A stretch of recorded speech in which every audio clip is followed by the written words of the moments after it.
आप इधर उधर देखने की तकलीफ मत उठाइए मंत्री साहब। हम देख भी चुके हैं और सुन भी चुके हैं। यहाँ दीवारें तो हैं लेकिन इनके कान नहीं। आपका वागले से अलग हो जाना, वागले का भरी अदालत में आपके खिलाफ बयान देना, आपका गिरफ्तार होना भाई ये सब मेरी समझ में पूरी तरह से नहीं आया। इसलिए तो आपको हमने याद किया है। और जब कभी जरूरी समझा जाता है तो इंस्पेक्टर वागले इसी तरह भेस बदल कर हमसे मिलने यहाँ आते रहते हैं।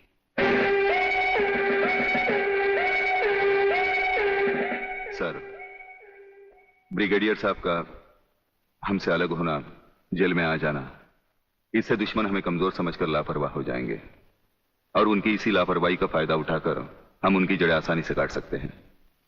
हम जिन जराइम की तलाश में हैं, उसकी कुछ जड़ें इस जेल की चार दीवारी में भी पैवस्त हैं।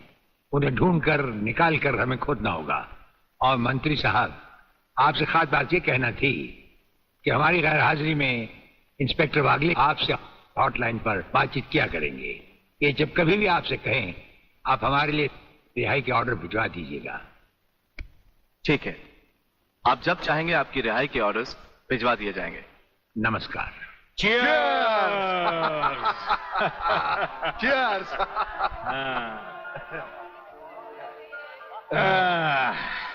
नया साल बहुत बहुत मुबारक हो प्रलयनाथ।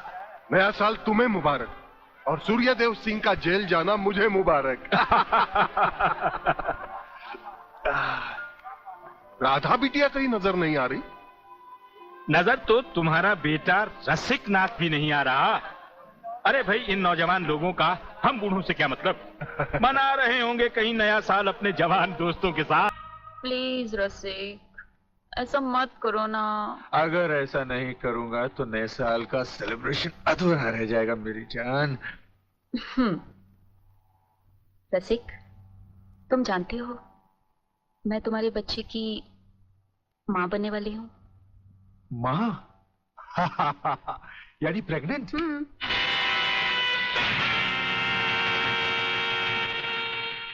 अनीता, तुम? हाँ, मैं। कह दो इसे भी, प्रेगनेंसी में परेशानी क्या है, करवा लो अबॉर्शन। शादी बाद में कर लेंगे, अभी तो हम बच्चे हैं। क्यों, यही कहा था ना तुमने मुझसे? और न जाने किस किस से कहा होगा।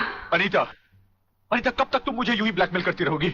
राधा, राधा ये सब तुमसे झूठ बोल रही है। ये मुझे बदनाम करना चाहती है। इसकी बातों में मत आना तुम। मैं भी तुम्हारी तरह इसकी भोली भाली बातों में आकर इसके बच्चे की माँ बनने वाली हूँ। बच्चे की माँ?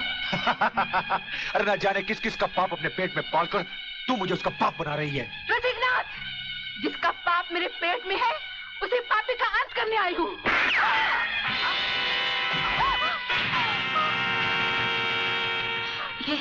ये तुमने क्या किया?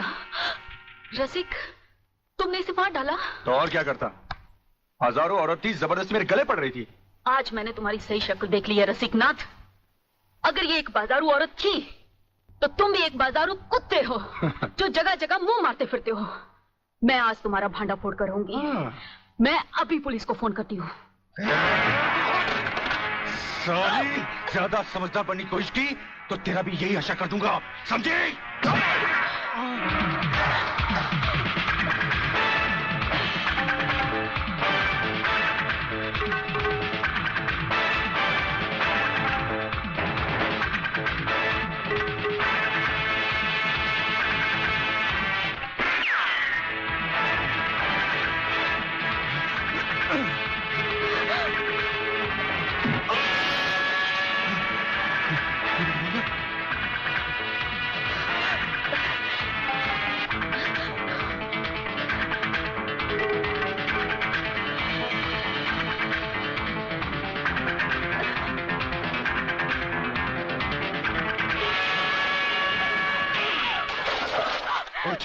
पुलिस को बताएगी, पुलिस को बताएगी। जिंदा रहेगी तो पुलिस को बताएगी ना। न रहे बास न बचेगी बांसुरी। मैं तुझे खत्म कर दूंगा कमीनी।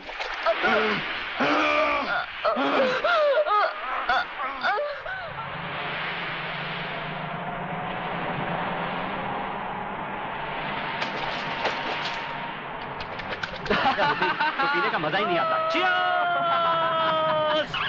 अरे क्या हुआ? अबे सामने देख, लड़की की लाश। अरे नहीं यार, ये भी कोई हमारी तरह नशे और मस्ती में चूर लगती है।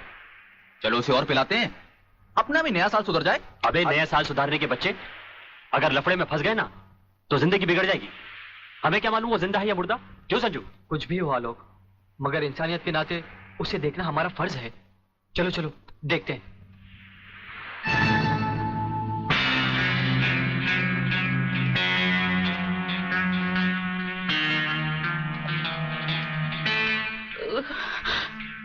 मुझे मत मारो प्लीज।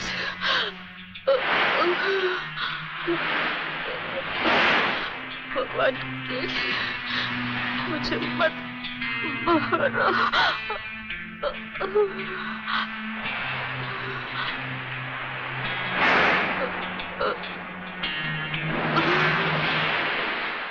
अरे ये तो फिर से बेहोश हो गई। लगता है किसी ने इसे बहुत मारा है। चलो इसे अस्पताल ले चलते हैं। डॉक्टर साहब। यस, क्या बात है? डॉक्टर साहब ये लड़की बहुत सीरियस है, आप बचा लीजिए प्लीज। लड़की? कहाँ है लड़की? कौन है ये? हम नहीं जानते। तुम नहीं जानते तो इसे लेके क्यों आए हो? कहां से लाए हो? बीच से। ये हमें बीच पर बेहोशी की हालत में मिली थी। बेहोशी की हालत में?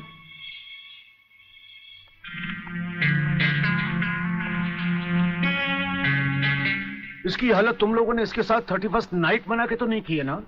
हम लोगों ने? ये क्या कह रहे हैं डॉक्टर साहब? नहीं नहीं, हम लोगों ने ऐसा कुछ नहीं किया। देखा तुम लोगों ने? मैं तुम लोगों को पहले ही कह रहा था। मगर नहीं यार, चुप रह तू, डरता क्यों है?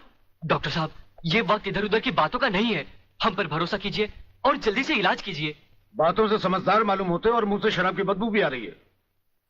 लेकिन भाई मेरे ये मामला तो पुलिस का है। पुलिस? हाँ। मगर पुलिस क्यों डॉक्टर साहब? क्योंकि इस तरह के केसेस पुलिस में दर्ज करवाए जाते हैं। मैं इंस्पेक्टर को अभी बुलाता हूँ, इंस्पेक्टर नीचे बैठा है। डॉक्टर साहब। संजय आप लोग बैठिए। इंस्पेक्टर कहाँ गए वो लोग? साहब हम लोगों को मार के वो दोनों भाग गए। क्या बात है डॉक्टर साहब, आप इतने परेशान क्यों हैं? इंस्पेक्टर साहब पता नहीं वो 3 लड़के इस लड़की को बेहोशी की हालत में यहाँ लाए। मैं आपको बुलाने गया, इतने में वो भाग गए। भाग गए?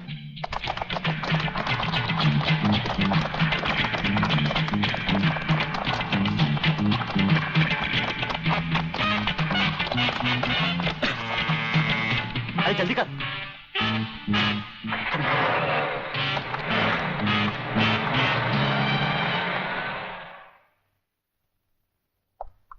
सर ये है उस लड़की की मेडिकल रिपोर्ट। रेप केस है? नो सर, लड़की के पेट में 2 महीने का बच्चा है। लड़की को होश आया? No sir. उसका कुछ अता पता? अब तो उसके होश में आने के बाद ही पता लगेगा कि वो कौन है और उसके पेट में बच्चा किसका है। अगल सेब में अगल। अरे अगल सेब में अगल। अरे बेटे अंग्रेजी को मार गोली और हिंदी में समझा, क्या बात है? काकाश्री, पिताश्री मेरे परलोक सुधारने का प्रबंध कर रहे हैं। अरे वो मेरी हत्या कर। तुम जैसी कमीना औलाद को मार डालना ही बेहतर होगा।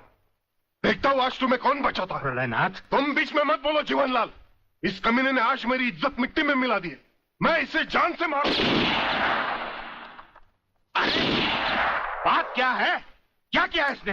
ये बात तुम मुझसे पूछो तो अच्छा होगा। अच्छा अच्छा, रुक जाओ, शांति करो। बेटे रसिक, चलो उठो, बताओ क्या बात है? अंकल, अंकल मैं। हाँ हाँ बोलो, डरो मत। अंकल मैं एक लड़की से मोहब्बत करते हो, यही ना? हाँ।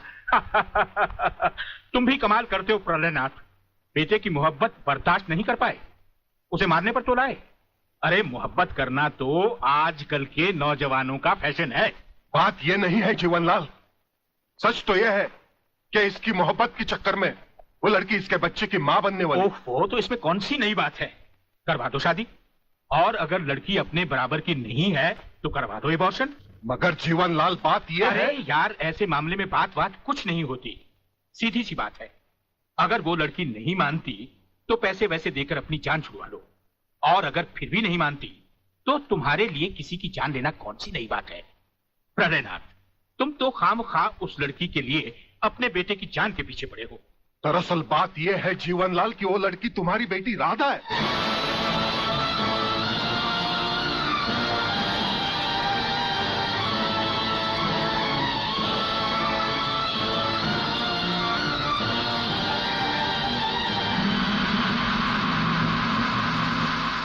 सारी चीजें दर्ज कर ली? जी साहब। और हाँ, इस डेड बॉडी को जल्द से जल्द पोस्टमार्टम। साहब ये पर्स मिला है।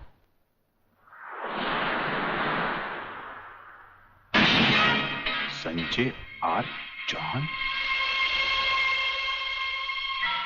मेरा पर्स बीच पर या अस्पताल में गिरा है।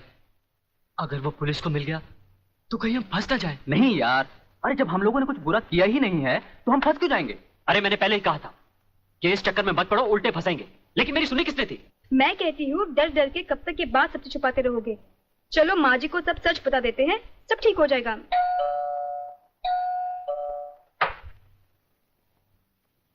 नमस्ते। नमस्ते। क्या बात है इंस्पेक्टर साहब? हम शक की बुनियाद पे आपके बेटे संजय और उसके 2 दोस्तों को गिरफ्तार करने आए हैं। गिरफ्तार? क्यों? क्या जुर्म किया है उन तीनों ने? ये आप अपने बेटे से पूछ लीजिए।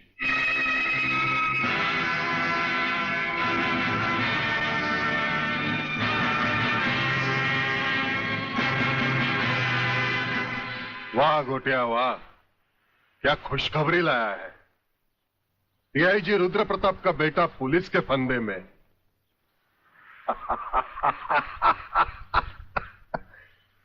बाप ईमानदारी की मौत मर गया, अब बेटा कानून की मौत मरेगा।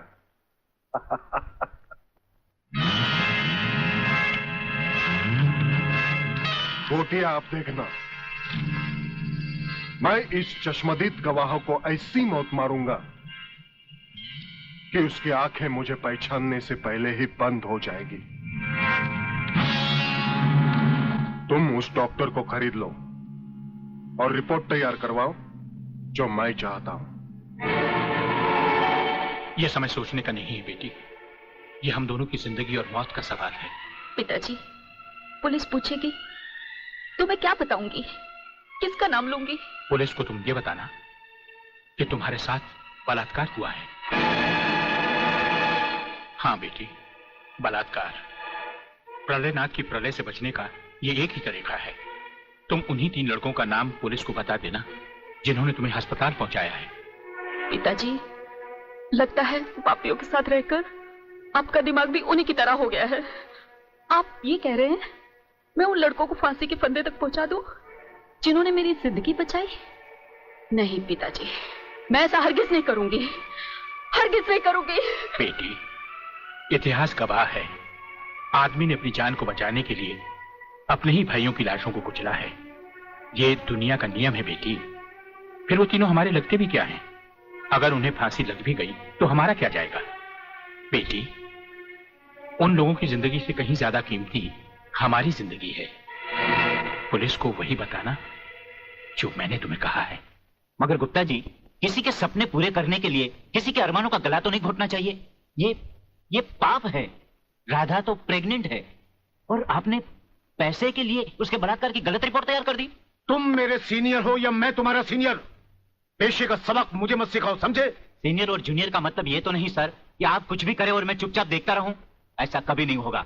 मैं आपकी गलत रिपोर्ट पर हरगिज साइन नहीं करूंगा जो उन 3 निर्दोषों को फांसी के फंदे तक पहुंचा दे। डॉक्टर सिन्हा, आज से 5 साल पहले डॉक्टर श्रीवास्तव ने इसी तरह की एक गलत रिपोर्ट पर साइन करने से इनकार कर दिया था। गुंडा स्वामी के आदमियों ने उसे 6ठी मंजिल से नीचे फेंक दिया और पुलिस ने उसकी मौत को आत्महत्या समझकर उसकी फाइल हमेशा हमेशा के लिए बंद कर दी। अगर तुम भी उसी राह पर चलना चाहते हो तो एज यू विश। इंस्पेक्टर साहब, इंस्पेक्टर साहब, मैं कहती हूँ ये कहाँ का न्याय है? कैसा कानून है जो 3 मासूमों को सोचे समझे बिना हवालात में बंद कर दिया? मैं पूछती हूँ क्या हो गया है इस देश के कानून को? अगर पुलिस वाले इस तरह पुलिस स्टेशन में सोते रहे तो निर्दोष लोग जेल में नहीं जाएंगे तो कहाँ जाएंगे? उठो। कौन तुम? नींद की गोली खाकर सोया है या गांजे की? दिखता नहीं क्या? लड़की हूँ मैं, आलोक की बहन, जिसे तुम्हारे कोई बहादुर इंस्पेक्टर ने बलात्कार के जुर्म में पकड़ा है। कहाँ है वो इंस्पेक्टर? मैं उससे मिलना चाहती हूँ। सलाम साहब। साहब? अच्छा, तो आप ही है वो साहब? मैं पूछती हूँ तुम पुलिस वालों को हुआ क्या है जो गुनहगार को निर्दोष और निर्दोष को गुनहगार समझ लेते हैं। सुना था कानून अंधा होता है, मगर तुम्हें तो भगवान ने एक नहीं दो आंखें दी है, और वो भी चील की तरह मोटी मोटी। क्या वो तीनों तुमको किसी भी तरह से बदमाश लगते हैं? अरे मेरा भाई आलोक, वो तो किसी लड़की से बात करते हुए भी कांपता है, वो किसी पे बलात्कार क्या करेगा? खाक। वागले बेटे, ये तो लाल मिर्च है तीखी तीखी। हाथ लगाओ तो हाथ चले, मुंह लगाओ तो मुंह चले, दिल लगाओ तो दिल चले। ये तेरी बीवी बनने के लायक है। अरे इस तरह घूर घूर के क्या देख रहे हो? पहले कभी लड़की नहीं देखी क्या? लड़कियां तो बहुत देखी, लेकिन तेरे जैसे तीखी पहली बार देखी। क्या तीखी? क्या नाम है तुम्हारा? शांति शांति शांति शांति शांति शांति। वाह, क्या कमाल का नाम रखा है चुन के माँ बाप ने, शांति, जो इस देवी के चेहरे और जुबान से शहद की तरह टपक रही है। हाँ? हंस क्या रहे हो दांत निकाल कर? मुझे अपने भाइयों से मिलना है। हवलदार, मिलने दो इसे। साहब, उन तीनों को अस्पताल ले गए हैं शिनाख्त के लिए। संजय चौहान, आलोक वर्मा और अली खान, यही वो 3 लड़के हैं जो आपको अस्पताल में छोड़कर भाग गए थे। क्या इन्होंने आपके साथ बलात्कार किया?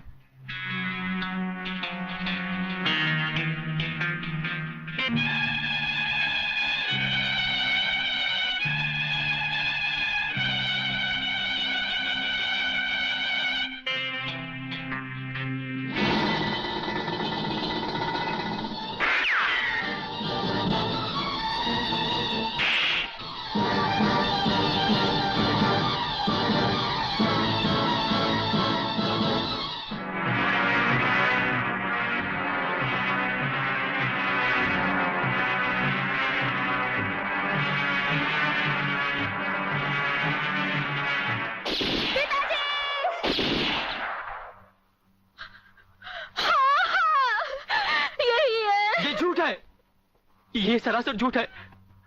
हमने कोई बलात्कार नहीं किया। सच कह रहा है मेरा बेटा। इंस्पेक्टर साहब, ये झूठी है ये। तुम लड़की नहीं, लड़के के नाम पर एक कलंक हो। अरे जरा इन मासूम चेहरों को देखो जिन पर तुमने मौत की स्याही पोत दी है। इनकी सहमी हुई आंखों को देखो जिनमें तुमने मौत की दहशत भर दी है। और फिर मेरी आंखों में आंखें डालकर देखो, क्या इन्होंने तुम्हारे साथ बलात्कार किया था? इंस्पेक्टर, कौन है ये औरत? इसे बाहर ले जाओ। हवलदार, पकड़ लो इसको। खबरदार, अगर किसी ने भाभी को हाथ लगाया तो।